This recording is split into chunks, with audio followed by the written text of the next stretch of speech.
Welcome to Real Faith Conversations on the One Name Church podcast. This is a moment where we have real conversations about our faith in Jesus. We're so glad you can join us. Wherever you are listening from, our hope is that these conversations would inspire you to have real faith in Jesus.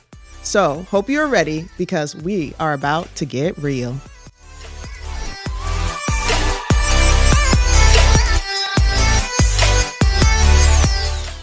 What is up, family? Welcome to our Real Faith conversation right here. And it's been a while, a little bit, since we've had this conversation. We had our child, our son was born, so we took a little bit of a break from having this conversation. But we're back now, and I got my lovely wife here. Jamie, how are you doing? Doing good. And our daughter is in the room. So this is real conversation. This is a real conversation. In real life. We're going to get real today, and we're going to dive right into what we want to talk about here today. And we're a part of a growing family. We're part of a growing church. A lot of things in our life are growing in this season. And one of the things we wanted to talk about today to help you is the subject, if you're not growing, you're dying. Oh. We communicated this to our home team a couple of nights back, where we communicated about how we need to live in growing. And it's from the verse in Ephesians 4. It talks about our responsibility as leaders is to equip God's people to do his work and to build up his church. This will continue until all of us have come in such unity in our faith and knowledge of God's Son that we will be mature in the Lord. And one of the things we've really been hitting home at our church, if you've come and hung out with us, is just maturity. I think what we've seen a lot of people, young people, or even not even just young in age, but just people in general, is they lack maturity because they've become complacent. Yeah. And one of the things God gave me a dream about is just the stagnant spirit. As we were praying about our home team and what was happening, God was really put on our heart to really come and about the stagnant spirit. He said there were some people walking towards where we're going as a church, but they were stuck in mud. They were stuck in cement. And it really brought to our heart, it's like our heart is really to see people grow. And it really comes from the aspect, grow in spiritual life, grow in family life, grow in every area of your life to do that. So our heart from this, what we're going to talk about, is really to become mature in the Lord. Yeah. And like the verse says, then you'll no longer be immature like children. We heard this quote. Actually, Jamie heard this quote. You want to share this quote? This was a great quote that we shared the whole premise around this message. Share this because you brought this to me. We were talking and I was like, man, this is awesome. We got to use this. No, I mean, I think so many times people spend their lives looking for a destination. We spend our whole life looking for an arrival point of healing, or an arrival point of growing, or an arrival point of being a good parent. And the reality is, I think that's a false conception in life that we spend chasing, when really we should always lean into, how am I growing and being better every single day, instead of looking for a final destination. God is doing a new thing each and every day. And if we continue to lean into him and allow him to teach and coach us throughout our life, every day is growth. I want to be 80, 90 years old and still growing in the Lord and growing in what he's called me to do. And the quote it's not mine, I can't take it, but it was from my learnings. I heard somebody say, a good place can become a grave if you don't keep growing. And I think that's what happens to so many of us. We find ourselves in a good place. Oh my gosh, I found a good church. Oh my gosh, I found a good man. Oh my gosh, I found a good job. I hear people say this all the time. And then 2 months later, it's like, oh my gosh, how's that good job? Or how's that? Oh, they gone crazy, Right. And I think sometimes that is the case. Don't get me wrong. You can end up in bad situations, but I think sometimes the reality is, we stop growing because we think we found that destination. We think we found that good place, and now I can coast, or now I don't have to be challenged, or now I don't got to be praying and fasting on my hands and knees for the Lord to provide something, because we found it. And that then all of a sudden that good place becomes a bad place, or that good church becomes a bad church. That man becomes a bad man, or that new job becomes a bad job, when really we hold a responsibility in that situation sometimes. Yes, I think that's so good too, because I think there's this misconception that maturity ends. Like if I hit 30 or I hit a certain age, then I'm good. But I believe maturity in Christ is never fully accomplished on this earth. Like we always have to keep growing. This is a challenge for me and Jamie, like our family is growing, the church is growing. We can't stay stagnant because if we do, the people we're shepherding, the kids we're leading, will look at us and they'll either outgrow us and they'll be like, well, I don't want to be here. Well, not our kids; they have to live here with us. But but at church, our spiritual kids, because they'll be like, oh, I'm not growing here. So you've heard that before. So we really want to come up and talk about some things of how to not get in this space. Because my heart is for everyone to grow, but there are certain things that as we move in a direction as a church, as a family, that you outgrow people, and there's different seasons where you're like, okay, this person might not be there, and because they're not there, it could become a grave. So we've been challenging all of us about don't let it become a grave. Don't let these amazing people not become amazing people because you're not growing. So I want to dive in how to prevent ourselves from making the certain place that we love, the certain place. Is it a church? Is it a family? Is it a certain job? How do we make this place not a grave and we keep growing? So we'll talk about a couple of these and we'll divide this up. And the point of this is to get real practical, especially for those of you who are on our home team and have heard this. You've heard the overarching principle, Right. but we want to talk about some of the things that we do, some of the things that we've heard other people do. That's our child. She's cute, but you can hear. So She's get trying to really be on the practical. podcast as well. She wishes she asked for a YouTube channel. This is as close as she's going to get in the background. So get really practical with it. So we're going to dive right in. I think the first thing to prevent ourselves from making a certain place a grave, to keep growing and not just be stuck, is managing our personal life and our priorities.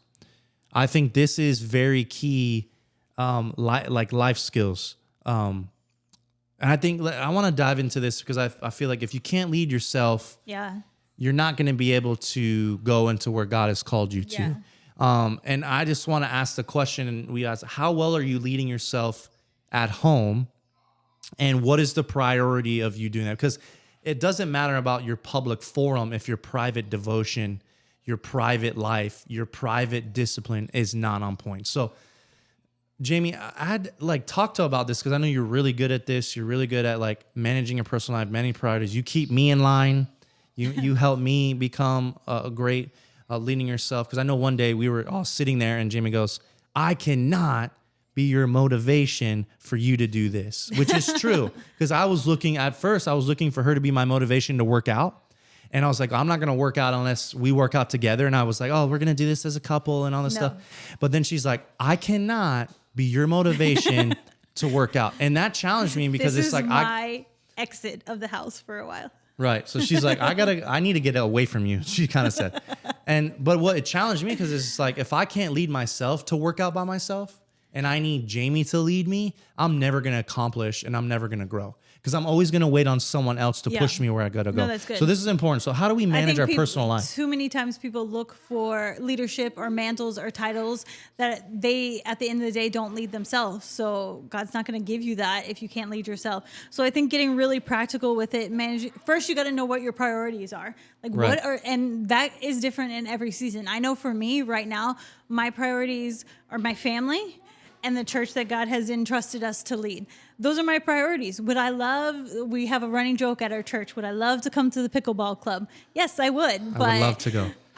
That's not that it doesn't align with my priorities. I love to hang out with everybody. It's just that would be giving up of family time or giving up of time spent as leading the church. It's giving up something to be able to do something else. That's the reality of what many things come down to in life. So you have to first be so clear what your priorities are. And many times those shift in different seasons.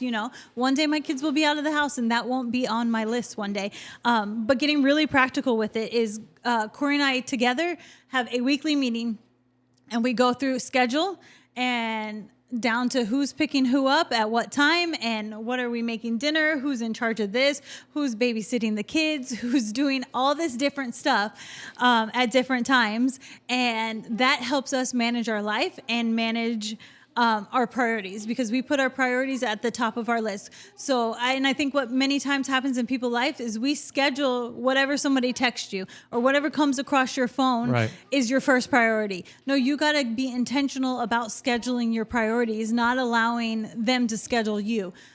So I just think it comes down to whether you're working together with a partner or somebody else, sit down and write those things down, Right. and work them together. If it's single, if it's just you, have that space that you can sit down and write the priorities down and schedule your week. Make your schedule align with what you feel God has called you to do. Yeah, and I think it's the law of sacrifice. I know John Maxwell talks about this. What are you giving up to go up?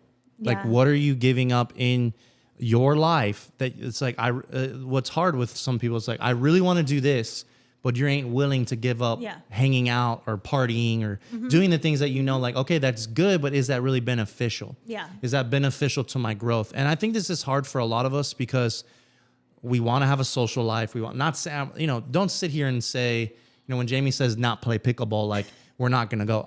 So I was telling someone the other day, it's like, we'll go. It's just, we need to plan a little bit. Yeah. We need to plan a little bit. We got to Yes. manage it. It's not like I could just pick up gotta everything get a and babysitter. leave. Right. Yes. So, but it's not on the top of my list to where let's go, I'm going to sacrifice all these things for that. And I think that's hard because sometimes you say no to things that you're just like, man, I really want to go to that. I really want to be a part of that. But when you think about that, it helps you grow because you're just like, I'm not going to just like go to this thing and then I'm going to miss out. Like, what do you want? Yeah. Like, what's a priority? Like, we believe in family, we believe in church. So it's like, we're going to make that a priority. So we even talk about with our team, like, if I'm going to go to sleep early on Saturday night, and I don't think we've ever gone out, not ever, but like in a while, rarely gone out on Saturday night because I prioritize Sunday morning as church. And that's a sacrifice because there's a lot of things to do on Saturday night. There's a lot of things we can get done. So I think it's managing your personal life. What are some other things? Like, I know that's a priority, but what are some other things like practical? Like, I think it's just like time. Can we talk about time? Like, I think a lot of us struggle with time. Like, you need to manage your time. Yeah, no, for If sure. you're going to grow, you got to write down, what time am I spending here? Am I managing it properly? I mean, I think Talk about that. I think the biggest temptation in our life is our cell phones. No matter what it is that it equals, whether it's a text message or scrolling social media or whatever it is, I think we have a temptation that no matter what comes across our phone becomes now our urgent task for the day. So like for me, I know as practical side of it is I write down all of my action items for the week, and then in order of importance, is this urgent? Is this immediate, or can this be tackled later? And that's kind of how I work and divide my time.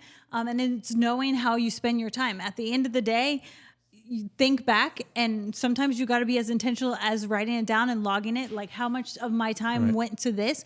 Can somebody else do this? Like JC's 6, and as a family, how do we work together? Can she take some of these tasks, as small as they might be, cleaning her room, doing the dishes, doing whatever, can she take any of this off of our plate? Right. And I think it's looking at your family like that as well, and getting as practical with it of how much time am I spending doing what task, and knowing the same thing, like I said earlier, does your schedule equal your priorities, but also does the way you spend your time throughout the day equal your priorities? That's really good. And I think it's very important to manage these things. I think sometimes we just let them go. Like, I'll live from the seat of my pants, or I just won't. It takes intentionality. And it's important at the end of one day to plan for the next day. Like, at the end of my work day, I start planning and preparing for the next day. Are my meetings scheduled? Do I have whatever crazy dress up day at school it is? Are we ready for that? So it goes as intentional of that. Like, if I want tomorrow to be a good day, I got to start now. Right. And I think I was never this before I married Jamie. I was just like, let's go here, let's go there. And what I learned is like, that might have been fun for a while, but as I was growing, I'm like, well, I really want to accomplish these things. Jamie has really helped me get that in. And it might sound crazy, like you got to put your kids to bed, or you got to go to bed early, or I got to sacrifice this. What do you mean I got to have a bedtime? What do you mean I got to eat right? What do you mean I got...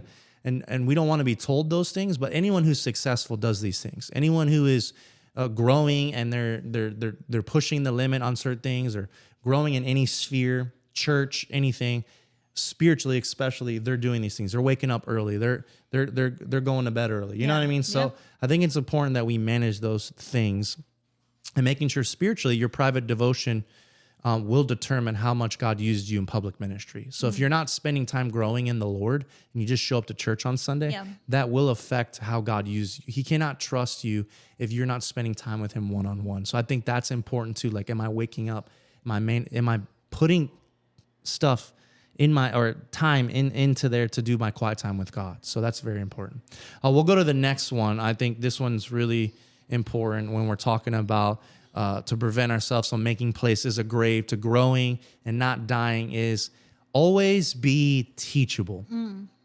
This is what I've noticed a lot with some people that might haven't dealt with some pride, and when they're not teachable, because what I've seen a lot sometimes in ministry is the moment you start coaching someone, teaching them and challenging them, it's a true test if they really want to be teachable. Yeah. Because most people just go, I don't want this. This is uncomfortable. And I think it's the good parts and the challenging parts. But I think if we don't have a teachable spirit, we will never go to the level God has called us to go to. Yeah. We won't go That's there. good. We won't. Are you really teachable? Do you have a softened attitude? Do you have humility? Do you remain teachable? This was hard for me growing up, because in the beginning, when I was young and immature, I was just like, nah, no one can tell me what to do. Da, da, da. But when I learned, like, hey, like, these people actually care for me and they want the best for me, and I need to learn from other people, it actually started to advance my growth. So talk about that a little bit, Jamie. What is some of the things like being teachable? What do you see? How can we be teachable? How can we have this spirit? Because it's very important to be coached. Yeah, no, for sure.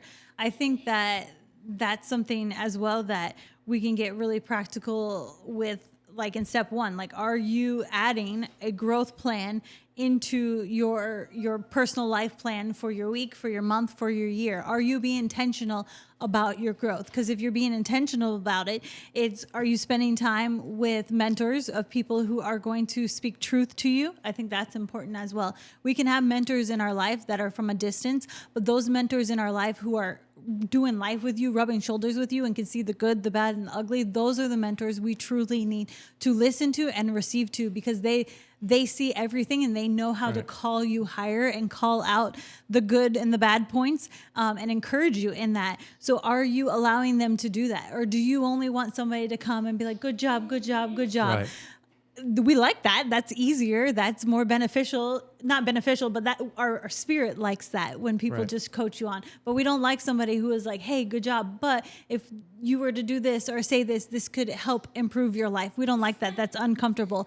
So are you putting those people in your life, and are you being intentional about it? Because I think intentionality, we all say, yes, I'm teachable, but are you going above and beyond that and being intentional and scheduling it and making those meetings and chasing down those mentors? Right. And then on the other side of that, are you listening and reading and watching things that will coach and teach you as well? I think that's a huge part of it. We live in the age that we can have anything and everything at the palm of our hands and be accessible to us. I love podcasts. That's part of my kicking Corey out of my workout plan, is because I have to go and I want my earphones in and I want to listen and I want to be challenged and I want to grow. And you will see me on the side of the road stopping, writing it down, because I have to remember it. But are you putting moments for that in your life as well? Like, I love music. I love a good worship session in the car, or whatever. I like country music.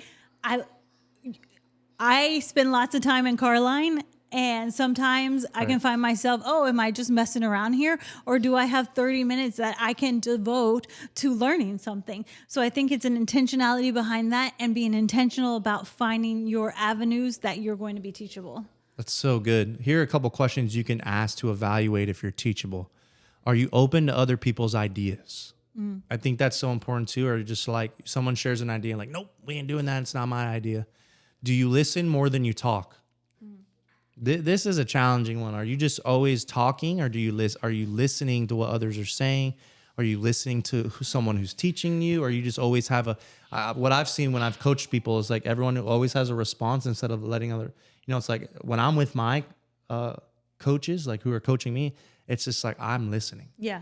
You don't always have to have an answer or Yeah. a rebuttal back. Yeah.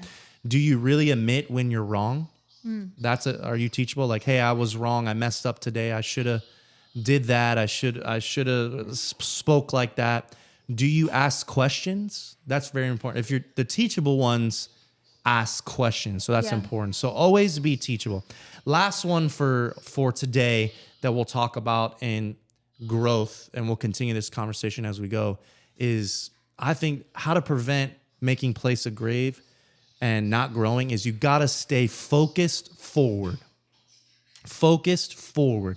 I think a lot of us get caught in the now. Yeah. And I think, like, because, it's like, well, I need to appreciate the now. Yes, we need to be grateful for the now. Well, you only, today, be grateful for today. Yes, I'm thinking about that.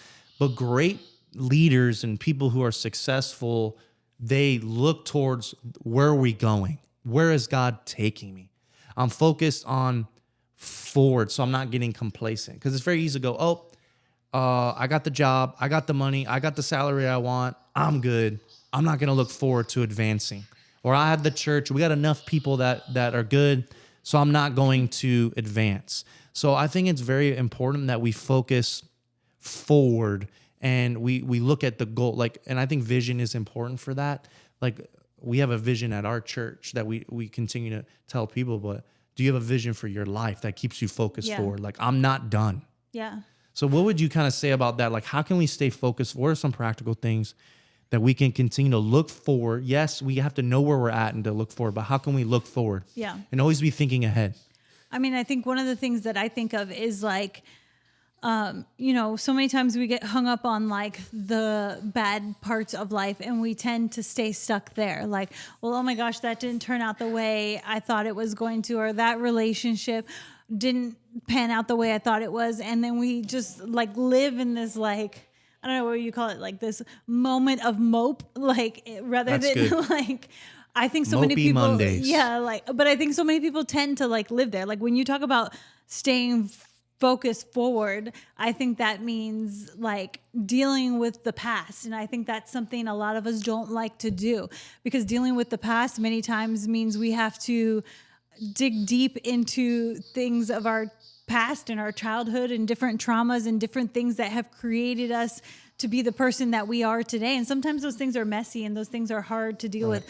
We are big advocates of everybody should be in counseling, like talking to a counselor and having somebody in your life that you can unpack those things with. Because I think when they're not unpacked and they're not dealt with, then whether or not you're intentional about it, if you don't deal with it, you're still facing backwards, whether you want to deal with the reality of that or not. Right. Because I think that there's going to be new traumas that come up with new levels of your life. And if you don't deal with them, you're going to just continue to stay there. So I think if you have relationship trauma or whatever, every new relationship is going to bring a new level of that. So I think that the only way we can stay forward is by dealing with what happened in the past so that we can truly be free from it. We do a course here at One Name called Freedom, and I recommend everybody does it at some point in their journey, because I don't think we can turn forward without being free from what has happened in our past. That's so good. And I think sometimes when you say focus forward, you're like, wait, I got to go back to focus forward. And that's so true. Like if you're not, you can't go forward if you're still stuck in the past, because you'll be stuck in a cycle of certain things. So there's a lot of things, when we're talking spiritually, you got to break those chains. You got to break that off. You got to get break free. Those generational curses, those generational cycles. And you got to deal with it. You got to deal with it. And then when you're speaking leadership wise, it's like, you can't, my coach used to tell me this. I actually told this to one of our leaders. I made a mistake and I would get hard on myself, because we're hard on ourselves. Like we're perfectionists. You want to win. You want to do these things. But my coach had this thing. He put it up in the locker room. He said, flush it. And what he would say is every time you make a mistake, you need to flush it and move on to the next thing. Because if you dwell on it, if you're dwelling on that mistake, then you'll never experience what's next. And you'll be thinking about that. And then like in a sports arena, you'll mess up. Yeah.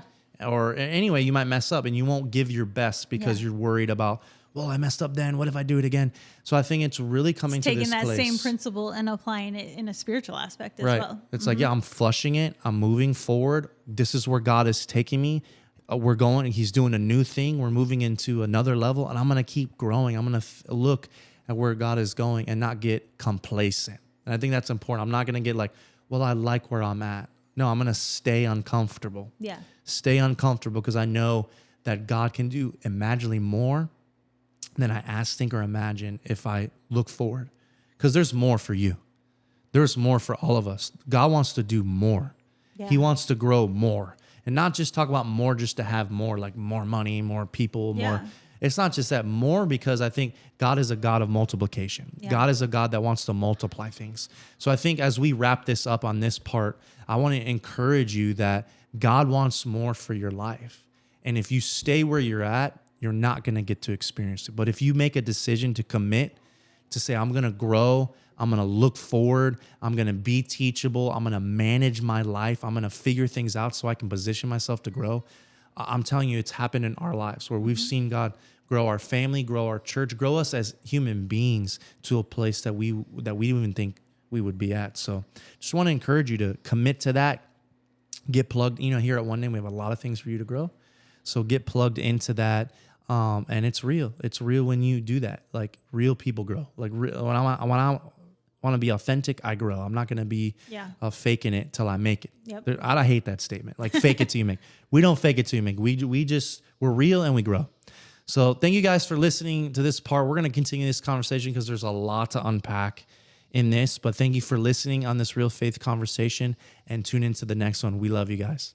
Thank you for tuning in to Real Faith Conversations from One Name Church. For more information or to connect with us, visit onename.church or follow us on our socials at One Name Church.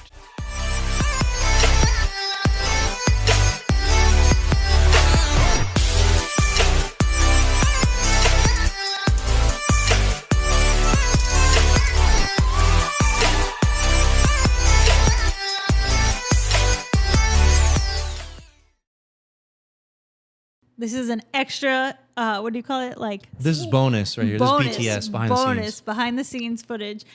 This is our daughter, JC. Hi. You guys say in the mic. Ready? In the mic, baby. Hi. And she would like to talk about growing, Yeah. like mommy and daddy. What is your favorite part about growing up? You guys say In the in the mic, mic. baby. That I love to be with all my friends and I get to do fun things. Yeah. What is your favorite part about learning at school? When we read a lot of books. Oh, you at like school. that. You like to read a lot of books? Yes. Why do you like to read a lot of books? Guys, there's a lot of books and I like books. Yeah, but what's in the books that you like? Like you like learning about all the different things? Yes. What's your favorite thing in life right now? My family and friends. Ah, nice. Remember when you tell dad all the time, you're like, man, when I get older, my bedtime gets to go up. So tell us about that. Like Set to 100 o'clock at 100 o'clock. So like when you grow up, like you're just like, man, I'll get to stay up later. What do you want to? What's another thing you want to do when you're a grown up What do you want to do when you grow up? besides stay up late? Do I stay up late? What is something in life you cannot wait to do?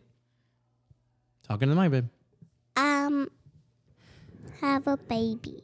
Have a baby one day and be a mom. I thought you were gonna say get a phone. Oh, well, I like that better. Get a phone No. and do a baby, be a baby sister, be a pastor, and I want to be a princess and a queen. You're already that. Pastor, Princess, Queen. You We heard it love from you. her first. Well, we're thankful that you shared your wisdom with us today. You heard it right here from a 6-year-old on growing up is fun. So if you're not growing, you're She's my dying. lovey. Love you guys.